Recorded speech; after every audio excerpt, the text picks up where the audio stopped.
आज मैं आपको एक सच्ची कहानी बताने जा रहा हूं जो आज से 10 साल पुरानी है।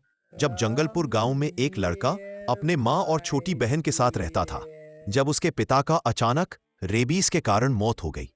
रेबीज कुत्ते के काटने से होता है। जब अचानक ये हादसा हुआ तब वो मात्र 12 वर्ष का था। माँ का स्वास्थ्य भी ठीक नहीं रहता था, बहन भी 8 वर्ष की थी। पिता ने घर में कुछ 300 रुपए जोड़े थे, जिसने घर का गुजरा, माँ का इलाज, बहन की पढ़ाई, सबकी जिम्मेदारी थी। तभी वो सोचने लगा, क्या करूं। वो जब ये बात सोचता था तब वह अकेले में रोता था, लेकिन कभी माँ और बहन को नहीं बताता था। फिर वो गांव के एक सेठ के पास गया काम मांगने, तो सेठ बोला सुबह 6 बजे आना होगा और रात 10 बजे छुट्टी मिलेगी और तनख्वाह 1500 रुपए मिलेंगे। वो बोला ठीक है। फिर वो काम पे जाने लगा। सुबह 4 बजे उठता, खाना बनाता, माँ को खिलाता, बहन को खिलाता और फिर खुद खाकर काम पे जाता। लेकिन सेठ एकदम निर्दयी था, बीच में कोई छुट्टी नहीं देता और बहुत काम करवाता था। वेतन भी समय पर नहीं देता और गलती होने पर मारता था। सेठ का बेटा जुआरी था।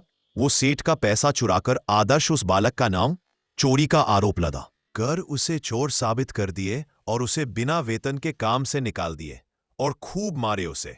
फिर वो रोते हुए अपने माँ के पास गया। माँ बोली, ये दुनिया ऐसी ही है, यहां गरीब की कोई सुनने वाला नहीं।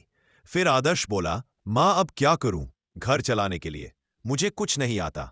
माँ बोली, मैं तुम्हें एक सरल काम बताती हूं, वो है चाय की दुकान। वो बोला, मुझे चाय बनाना नहीं आता। माँ बोली, मैं सिखाती हूं।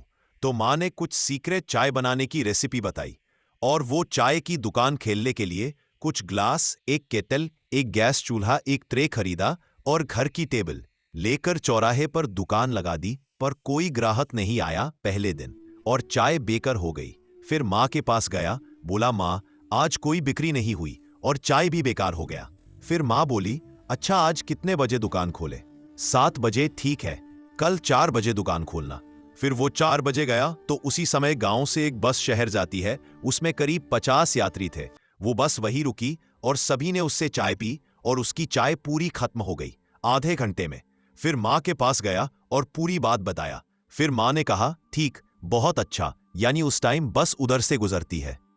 फिर माँ ने कहा, हमें रोज 4 बजे दुकान खोलना होगा और चाय थोड़ी ज्यादा लेना। फिर वो चाय ज्यादा लेकर गया और पूरी चाय बिक गई।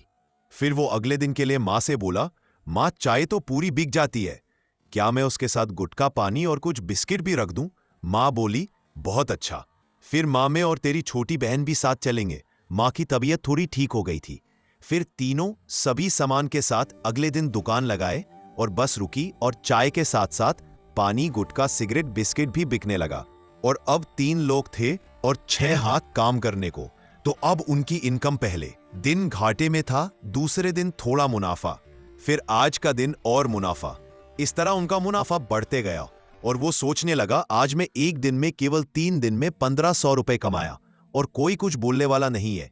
मैं उसका मालिक जब मैं सेठ के पास काम करता था तब वो महीने के 1500 रुपए देता था और गाली गलौज, मारपीट के साथ मिलता था।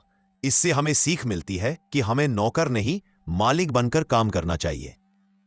ये कहानी से हमें सीख मिलता है कि जीवन में कभी निराश नहीं होना चाहिए और हमेशा किसी के पास काम करने से अच्छा अपनी खुद का कुछ काम या बिजनेस ईमानदारी और प्लानिंग से किया जाए तो सफलता निश्चित है।